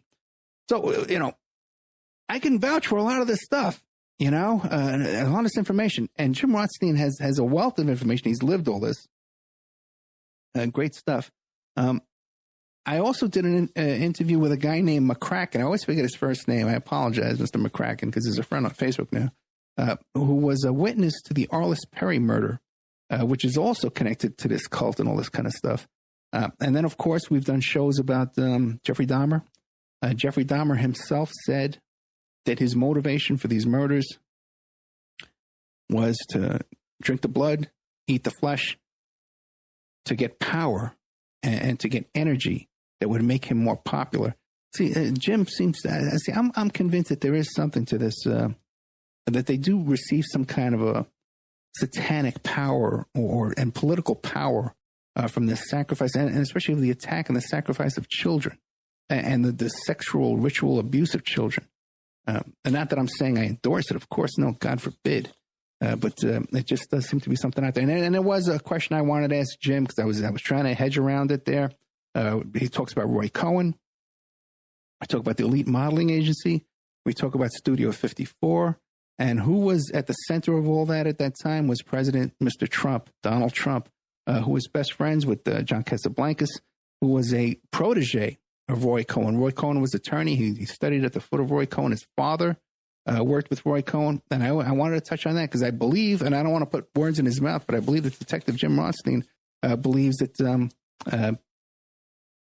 Donald Trump has came out of this like a babe in the woods with no contact and with no involvement, because I believe he's a supporter of Donald Trump. I can't put words in his mouth, but we'll get him on the show again, I'm sure, now that we're back in touch, because there's so much to discuss here. So once again, I can't thank you enough, Jim Rothstein. And there's a ton of information. There's so much I want to talk to him about, but there's a ton more information in the members section at OppermanReport.com. And you go there and we have all kinds of exclusive investigations. We interview Bill Mentzer's private investigator, Anthony Spurl, who's in touch with Mentzer. We interviewed Bill Mentzer's girlfriend, who was going to be an alibi for him around that time. We touched on all these topics and these subjects. We interviewed McCracken, who was the witness from the Arliss Perry murder. I interviewed just recently an exclusive interview with the gentleman who was the geologist who found underneath the, what's it called, the McMartin preschool. He found a hand-dug room underneath the garage at the McMartin preschool, okay, where these children talk about being taken to a room underground with tunnels. Now, my witness found no evidence of tunnels, but he found a hand-dug room. He saw it with his own eyes. No one's interviewed him in 30 years since the time. No one's interviewed him at all, period. But he's quoted often in these different reports. And then there's a debate going back and forth. Well, it was the tunnels, and they found debris in the tunnels, but the tunnels are explained. This has nothing to do with the tunnels. This is brand new reporting on a room that wasn't filled in. It was still hand-dug underneath the garage. There was a detached garage at McMartin Preschool, and these tunnels were found by that garage, underneath that garage, and there was a hand-dug staircase, too. There's a lot of material in the members section at OppermanReport.com that you could find. Just to recap, our guest today was NYPD Detective Jim Rothstein, 76 years old. He arrested Frank Sturgis, the Watergate burglar. Frank Sturgis confessed to him. Frank Sturgis was on his way to assassinate Marita Lorenz, who was Fidel Castro's girlfriend. She was also Frank Sturgis's ex-girlfriend. Marita Lorenz was part of the assassination attempts on Fidel Castro. Jim was tipped off that Frank Sturgis was on his way to assassinate Marita Lorenz as she was about to testify before the anti-assassination hearings there in New York. He arrested Frank Sturgis, intimidated Frank Sturgis, and got Frank Sturgis to confess to being one of the shooters there in the grassy knoll there against JFK. And then we discussed Detective Rothstein's work in the Vice Squad in NYPD back in the 70s, and retired in 1980.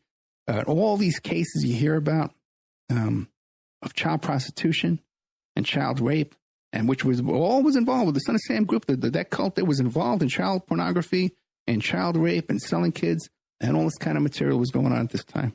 And Jim worked on all these kind of cases. He's convinced that there was a cult that was involved in the Son of Sam murders that was connected to other cases across the country. The I-95 he talks about across the country, and how they were involved with the child murders, with the smiley face murders. We talk about our friend William Ramsey just wrote a book about the smiley face killing, which are going on till today, by the way. When these bodies are found in bodies of water, and they're taken away from bars, they're drugged, and then they're found in bodies of water. So that was our guest today, was Detective Jim Rothstein. We were only supposed to do an hour. He gave me an hour and a half. Check out the member section, and we'll be right back with more after this. And now a word from our sponsors. You can have your ad played here at OppermanReport.com every Friday night, 5 p.m., and Saturday night, 5 p.m. to 7 p.m. Pacific Standard Time. And on Friday nights, too, we do a live portion for 1 hour that I just do a live monologue. The ads are very, very inexpensive, and they're also played in the Opperman Report members section. In the members section, you can find all kinds of exclusive content that you won't find anywhere else. It's as cheap as $6 a month, $20 a quarter, or $75 for a year if you contact me directly at oppermanreport@gmail.com. I'll set you up with a little special deal there where you get a discount if you PayPal me directly, and you even get a copy of my book. I want to thank Sean Duff from strawman.com. He runs the website. He runs the member section. And I also want to thank William Ramsey, who helps us to produce the show and book guests. You can find Sean Duff at strawmanmusic.com. He's an excellent musician. You can find William Ramsey, who's an excellent author, at William Ramsey Investigates on YouTube. I want to welcome a newest sponsor, SubashTechnosis.com. Subash Technosis is a search engine optimization and website design company. They're located in India. So you know you're going to save a lot of money and get top quality service. They offer all sorts of business process outsourcing, data entry, banking BPO services, recruitment process outsourcing, software testing, offshoring research network, customer care, press release content writing and distribution, and much, much more. Now you can get a hold of Subash Technosis by email at info@subashtechnosis.com. Their website is www.subashtechnosis.com, and their Skype is ANUSHASUBASH. Don't forget, this show is brought to you by pscoco.com. Phoebe Sod is an independent curator with the Cocoa Exchange. The Cocoa Exchange is formerly known as Dove Chocolate Discoveries, and they make the finest silky smooth chocolate because the products start with the best cocoa beans, which are tested for quality and flavor by expert technicians. The Cocoa Exchange offers not just premium chocolates, but anything from sauces and spices to brownie and cake mixes, and even coffee and martini mixes. If you wish to treat yourself or someone you love to a sweet and tasty gift, then the Cocoa Exchange is the brand for you. So you go to pscoco.com, you click on the Shop Now button. You can see all their beautiful chocolates. You can order it right now tonight. It could be in your mailbox in a couple of days. Or if you want to get into the chocolate business, you want to be a chocolatier just like Phoebe Sod, click the Contact Us button, and you can learn how to get your own website, go into the cocoa chocolate business, and sell chocolate and make a little bit of money there. Remember, all these shows on Awake are brought to you by emailrevealer.com. You can go to emailrevealer.com and get a copy of my book, How to Become a Successful Private Investigator, We also do all kind of different services for you. An online dating service investigation. It's called an online infidelity investigation. And that's where you give us your husband or your boyfriend, your girlfriend's email address, and we trace it back to their online dating websites. And we return a list of all the dating sites that email is registered to. We can expand on that investigation and trace it back to porn sites, escort service sites, swinger sites, gambling websites, and even prescription drug websites. If you think your ex-husband or something is addicted to prescription medication, or involved in an extreme online pornography addiction, we can produce a report for you that you can use in court. Adoption investigations. If you want to locate your birth parents or your birth child you gave away for adoption, we can do adoption investigations for you. Asset searches for you. Locate bank accounts, hidden assets, hidden properties, hidden income, all different kinds of services in the asset search investigation.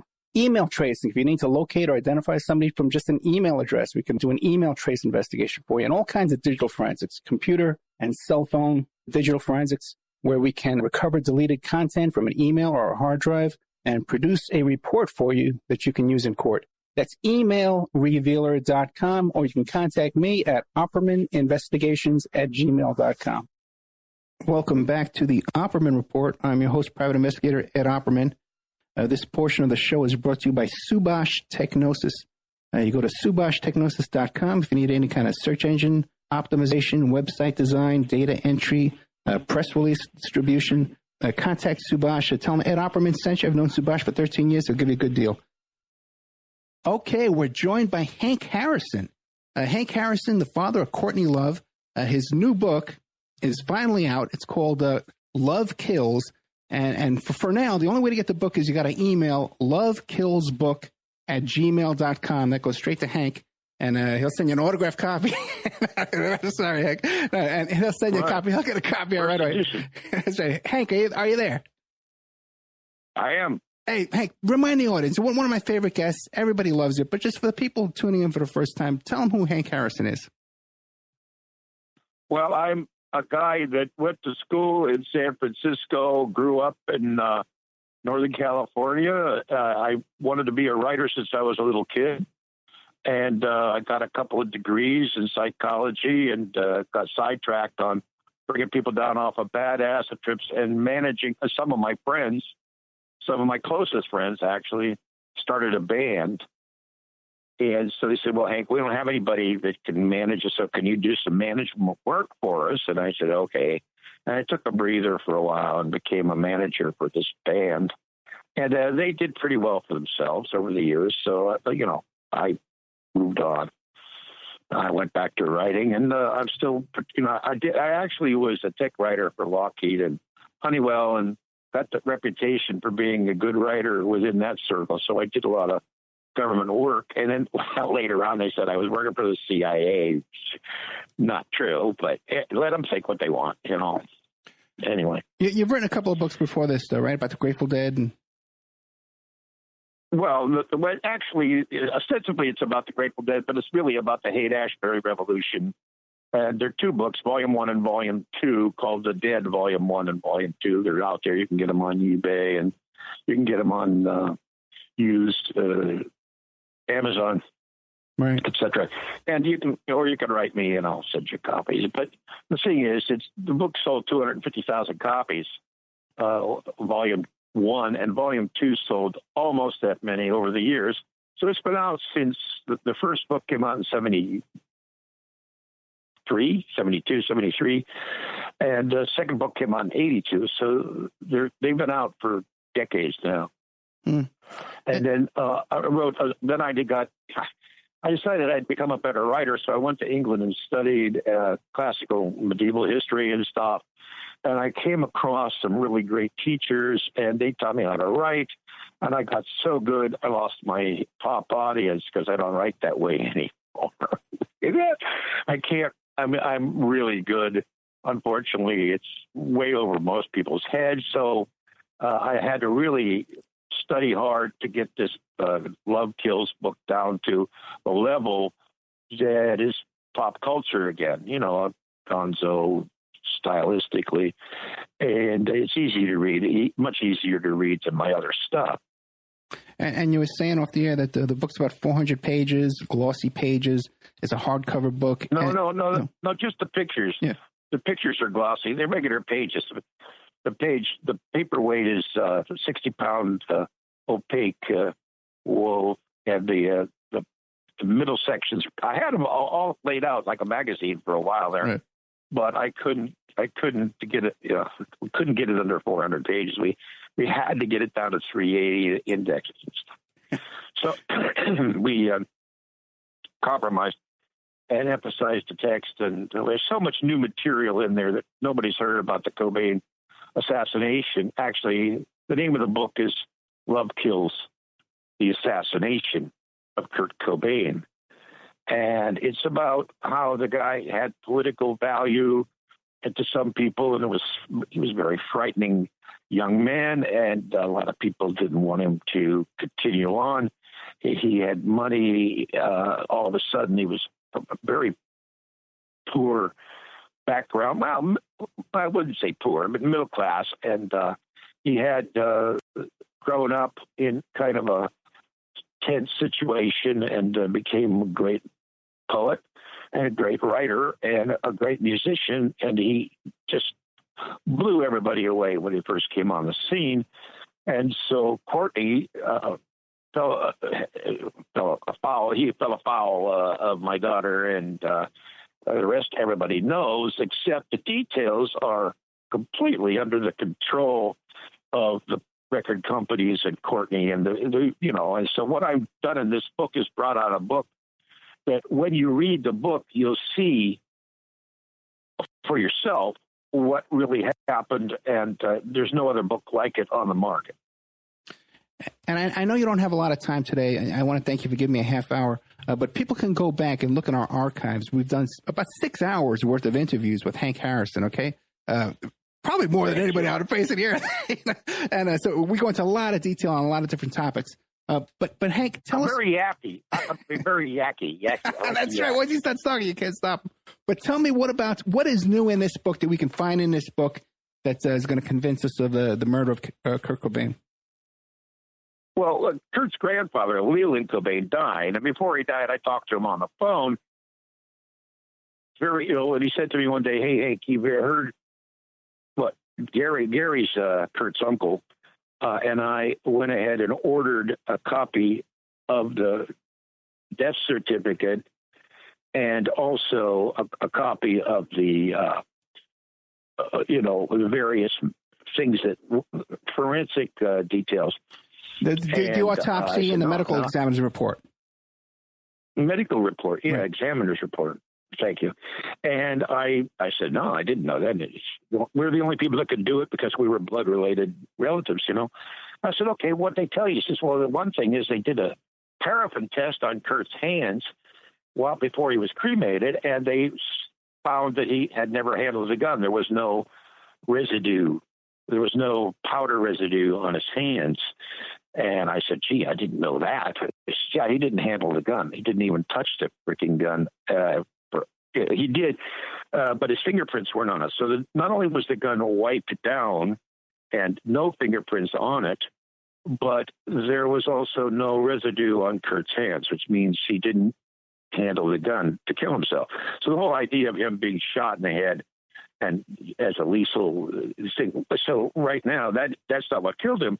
Well, then it turned out there was a high amount of heroin, or should I say opiates, in his bloodstream, and that's what killed him. So what I reconstructed in the book, what we've done is I've gone through and done a timeline, who was in the house, who was downstairs, who was upstairs, who visited the house.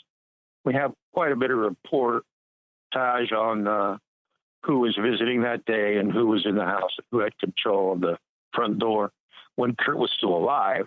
And then suddenly Kurt died and all those people disappeared out of the house. Now, after that happened, they all just dispersed to various parts of the country. And a few years later, one of the girls who was in the house at the time winds up dead in Montana. And she was a rehab counselor, completely clean, not on heroin. And she dies and she's overdosed on heroin in her rehab house on the kitchen floor. And we traced her down. Nobody's done that before. So Jennifer Adamson. And then the other people that were in the house, we know what happened to them. We trace them down. So that towards the end of the book, you start to get into kind of payoffs that people had received over the years of career boosts and grants and aid and support that they got for various enterprises and businesses, clothing businesses, modeling careers, all kinds of stuff for people keeping their mouth shut. And apparently a lot of people knew about it, and they knew all the details, but they were paid off. Nobody came to me, by the way, so I was never even approached for that. But we figured it out. It took us a while, but we figured it out. And in the long run, it looks like there's a bunch of people running around the world alive today that know all about Kurt's assassination. So these new witnesses you located, were you able to interview them for the book? Some of them were, but a lot of them are dead. They're dead. Right. I can't interview them because they died or they disappeared. And the ones that I can't interview that are still alive are still getting payoffs. Let me ask you a question. And I don't want to tell them. Go ahead. Yeah. Now, because who do you suspect is behind the murder of Kurt Cobain? Well, it's a combination of people. I mean, there's one person who's the head of the whole deal, and there's other people. Let's take, for example, the people who get accused of it aren't the ones that did it. The people who did it are still very much able to kill me. So I'm not going to, go out on a limb unless you read the book. The reason I want people to read the book is because it's laid out in a way that is step by step, so that if you're a jury, if you were on a jury in court, you would be able to evaluate the testimony. And that's what I've done. I haven't answered your question, because in the book, I don't even answer the question in the book. What you do is you read the book and you say, oh, I get it. And then you make up your own mind. That's the only way I could get away with doing this book and not getting shot myself. Then let me ask you this. The people who you believe are behind the murder, they still have the money to be paying people off? Oh, hell yes. Oh, heck yes, for sure. Big time. Big money. Big money, big power. And not just Courtney, not just my daughter, but other people too. And also people that Courtney helped to career-wise to get along afterwards and become. One woman was a sketch artist at County Fairs and just got almost out of college, an art class in college, and now she's pulling down $1 million per painting, thanks to leg up and boosts from Courtney and other people in her circle. There's a model. There's a guy named Callie DeWitt who was in the house when Kurt died. He's now making T-shirts for Kanye West and that whole crowd down in L.A. So yeah, they're all doing well. And these were all like hangers-on around there that were around the time that Kurt died. Callie DeWitt was the nanny for my granddaughter. But he was more like a bodyguard. Let me ask you a question. What's going on with the granddaughter, Frances Bean? What's going on with her? Well, 100% not sure, but she's doing well. I'm not sure how happy she is, but she's okay, I guess. Nobody tells me. I got to figure it out from the media, just like the rest of the people. The last thing they want to do is talk to me. They say it's because I'm overweight. You look great, Hank. I know, I feel great, but it's not. That's what they're saying. They're fat phobes. But Frances is gone to school, and she's had one husband now. She's in her second boyfriend, or second major serious relationship. I don't know. Obviously, Courtney has brainwashed her to the point where Frances keeps her mouth shut and counts her checks every month. There was an article recently that I read that I think is true, and that was she gets about $1 million a month. Really? Okay, because there was some litigation between her and her mother. That's all been settled? that was 2008. A long time ago, when she turned 18 or so, that Frances became in control of her own estate. Courtney almost went broke, so there was some kind of relationship that took place between, and also Kurt's family got some money because they signed non-disclosures, and then they betrayed that. And Courtney, there's so much going on behind the scenes that nobody wants you to know about. And I try to do some of that, get some of that in the book, so that people will realize that there's a whole world out there that the average person that can't even imagine. And you said also where too, the money's coming from. Yeah, and you were saying off the air too that the book, you have a lot of exclusive pictures in there, photographs that no one's ever seen before. That's correct. What are they? The reason I put. Go ahead. Yeah, what are they? Well, there's a lot of pictures of Courtney's childhood that have been floated around, but I have a whole bunch more that I put in the book just to show my relationship with Courtney, me and Courtney together, that kind of stuff. But there's also pictures of people like Melissa Rossi, Richard Lee, and people that wrote books, and people that are detailed in the book. So I have like a portrait of a picture, and then I'll try to get that picture to be as revealing as possible about that person. So there's books there's pictures in the book. For example, Richard Lee is a guy who started a independent video broadcast in Seattle, and he was the first guy, believe it or not, to come out and say Kurt was murdered. Everybody else was saying he was a suicide, and everybody was going for the okie doke on the gun, and Kurt killed himself, blah, blah, blah. And they even, it was just unbelievable how quickly people assumed that Kurt killed himself, because the evidence was he had a shotgun, he blew his head off, blah, blah, blah. Why, nobody knows, but, that's what they thought.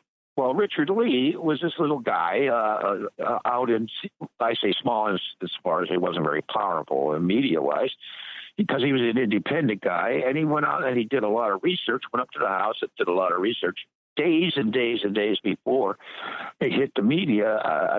He was up there, within minutes of Kurt's announcement that he had killed himself, Richard was out there taking pictures.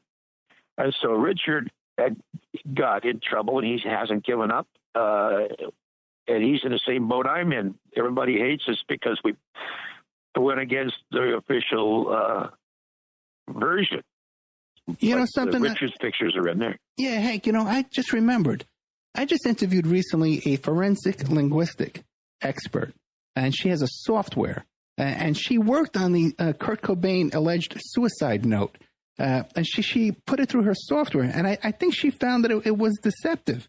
I'm going to have to go back and send you that recording. I guess I never talked to you about that, did I? Yeah, we mentioned it, but the thing is, everybody knew it was deceptive because anybody with eyes can see. If you compare A and B on a page, which I do in my book, I put it on either side of the page so you can see it, A and B. You can see it's been messed with. You can see it's not Kurt's handwriting. And they're explaining, he was stoned. He got up and he shot himself up with an overdose of heroin. And he staggered around the room, went over, got the gun, shot himself.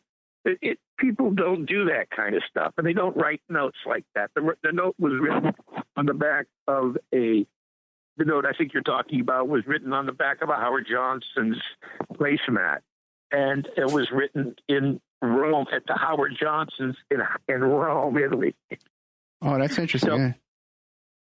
Yeah, it's crazy, and then what happened was whoever forged the note took that placemat and then faked his handwriting and added bits to Kurt's handwriting. So there's two different kinds of handwriting. Now, there's one thing is if a guy was super stoned and writing a note, or if he had written the note, a month ahead of time and planned it, the handwriting would all be the same. But instead, there's 2 or 3 different kinds of handwriting on this page, which was kind of a dead giveaway, really. And so that's in my book, too. I go over the details of that. Now, Tom Grant, the private detective that Courtney hired, has also gone over this material. And he did a very good job, but he's been bad-rapped, and people have betrayed him and put him down a lot. And the truth is that everybody that's ever done any serious forensic investigation of the material available comes with the same conclusion. This guy did not kill himself. But the media has gone so darling with Courtney over the years that everybody and people, she still has people that are just absolute adoring fans. They don't want to be change their mind. So there's all kinds of people out there that kill themselves even today. Yeah, and the sad part is there's people. I definitely hear from Courtney's adoring fans. Trust me on that. But let me ask you the question. She was just in the news recently because they showed a little clip of her at the Pam Anderson roast where she made some allegations about the Jeffrey Weinstein, Harvey Weinstein. So what do you make of that? Well, I mean, she would know, wouldn't she? I mean, she was telling the truth about Weinstein because she would know. Right. Of course she knew. She was rolling in the clover with all those people. She was hanging out with them all. She knew. She knew Harvey was a complete lech and a complete, moron with women and not a very great gentleman and a mean guy and a rapist probably too. I mean, who knows? I can't get into details because I wasn't there, but it's obvious that she had contacts all the way up in AOL. She had contacts with all the media. I mean, all the media, not just some media, all the media. She made it big. I mean, she has made it big in Hollywood. And how she did that was, who knows, but and Barbara Walters thought she was the greatest thing that ever came along. And then we find out she's hanging out with Versace 2 weeks or a month before he died. And, there's she knows, and then a day or 2 days or a month, or a week, whatever, short time after Versace dies, she's hanging out with his sister. She's been hanging out with his sister the whole time. It goes on and on. It's just, if you read the book and you put 2 and 2 together, you're going to come up with, as if you were on a jury. And you have to, at the end of the book, you're going to be asked yourself to decide what you think. That's the way I wrote the book. That's the only way I could write the book. And nobody's ever written a book like this before. Everybody comes to, people want a conclusion. There's a conclusion in the book, but it's in your head. If you don't like to do that kind of work, you don't have the time to do that work, don't buy the book. I don't expect to have a bestseller here. I just have the book out for people that want to have an open-minded review of what's going on, what went on with Kurt. The less that you want, at least the less that you want is to have an author on your show that says, "Don't buy the book." Okay. Don't buy the book. We want them to buy the book. Idiot. Look, if you can't read past the 4th grade level, don't buy the book. You're going to be very disappointed. It's really hard to read this book. I have a couple of degrees in university level, and I write at that level. So I have to come down from my doctorate dissertation to get the average person to read this book. Okay, I did that, but I couldn't go down to the 8th grade level. I had to go down to at least high school. Let me ask you a question. Let me ask you a question now. Did you have any trouble, like getting a publisher and getting the book published with all the powerful sources out there against you? No, because I never tried. Okay. I did it myself. I wanted to do it myself. I started out with the intention of publishing it myself. I am a publisher. I have my own ISBN numbers. I have my own book codes. I've been in book distribution and publishing since 1973 or 4. I've always wanted to be a writer and a publisher. And then, of course, when the opportunity arose, because the software finally came available back in the day when the computers were just in a primitive stage, I realized I could still write a book in my underwear. So that was cool. And I had a big revelation back in the 70s when I knew that software was now, word processing was now available. You didn't have to use a typewriter anymore. Those were the days. That's when I made my decision, not recently. I mean, I've been a publisher for a long, long time. And the best way to get the book right now is to email you directly at lovekillsbook@gmail.com. Lovekillsbook@gmail.com. And I suppose you're accepting PayPal, right? PayPal, Square, several other ways. Yeah, we'll send you an invoice when you write, and we'll send you a little update too. It comes in a little email, and we'll answer your email, and you can make up your mind whether you want to buy it or not. Because right now, yesterday I sent 2 out to Poland. The Europeans are big on the book. It costs us a lot. They don't mind paying the extra 13 euros. It costs 13 euros to ship this thing to Poland. I know, it's crazy. To Scotland. 13 euros is $1.25. So the book costs $24.95. Okay, and it's a signed first edition, so that part's okay. And the shipping is free, by the way, in the United States. So if you're in Europe listening to this program, you're going to have to pay a little bit more to get it over there. But I'm not sure that anybody on the way to Utah is. No. Yeah, but anyway, none of my business.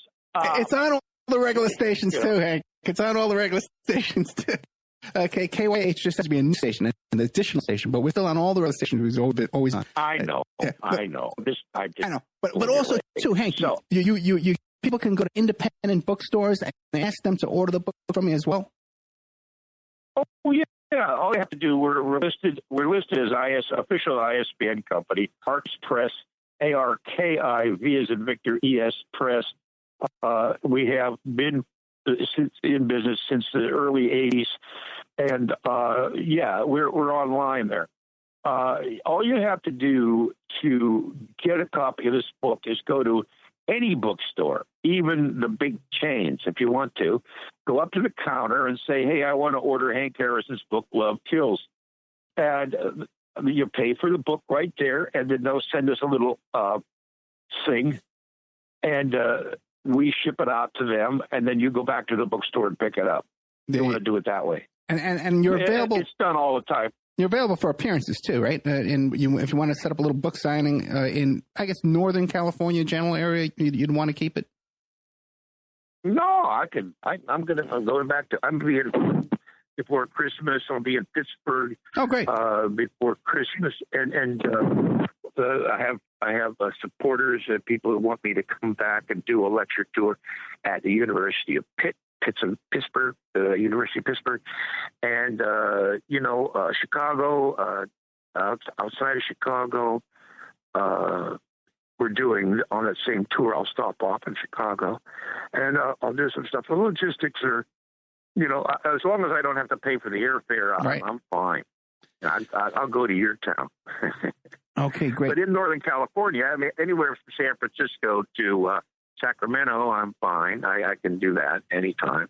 And bookstores, if they want me to show up, or appearances. I mean, schools. I love schools. Kids love me in the schools, and I can't get shot in a school. There you go. I'm thinking. Do it in an airport or a school where it's safe where you can't get shot. Hank, we're down to like 1 minute left. What do you want? Police station's good too. We got like 1 minute. The cops will shoot you there. We got like 1 minute left. What do you want to leave us with? Well, there's other books coming out, and this book, I'm going to be around. This book isn't going to go away. We have 5,000 copies to print right now. We've already sold about 1,000, just under 1,000 of them, and it's only been out for about 2 weeks. So we're doing okay. Not all of those have paid us yet, by the way, but yeah, we have. They're out there. And we plan to keep on going on this right up until next year, and then we'll have to do another printing. We think we should get rid of the 5,000 in the first year, and then after that, we'll see what happens. I know there's a French company interested in translating it into French. We have a Portuguese translator who really is eager to get it. And I said, Portugal? Who reads in Portugal? I said, no, Brazil, man, Brazil. I'm going, oh, Brazil. Portuguese. I get it. So, yeah, we're going to have copies in Brazil. So that's nice. Hank Harrison. So I'm the publisher. I'm the publisher. Thank you so much, Hank. So they can email you at lovekillsbook@gmail.com. Get a copy of this book, Love Kills, The Assassination of Kurt Cobain. Is that what it's right? Okay, Hank, thank you so much, brother. Thanks, Ed. See you soon. Keep in touch, man. There you have Hank Harrison, the author of Love Kills, The Assassination of Kurt Cobain. You can get the book. I know Hank's telling you don't buy the book. Don't buy the book, he tells you. I'm telling you, buy the book. Okay. Hank's a good guy. Buy his book. lovekillsbook@gmail.com. There's some new content in the book, some new witnesses. There's some, he was describing the book to me off the air. It's a hardcover book. It's not one of these fly-by-night books you do on CreateSpace.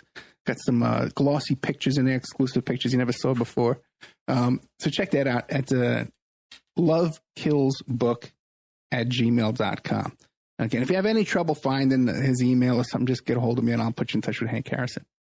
If you like the show, there's 6 more hours with Hank Harrison, you know, where we get into real detail about the story of his relationship with Courtney, Satanism at MTV, Courtney's relationship with CIA agents in Ireland. We get into all kinds of incredible stuff with Hank Harrison. There's some in the member section. There's some available for free online. So check all that out. But the member section is OppermanReport.com.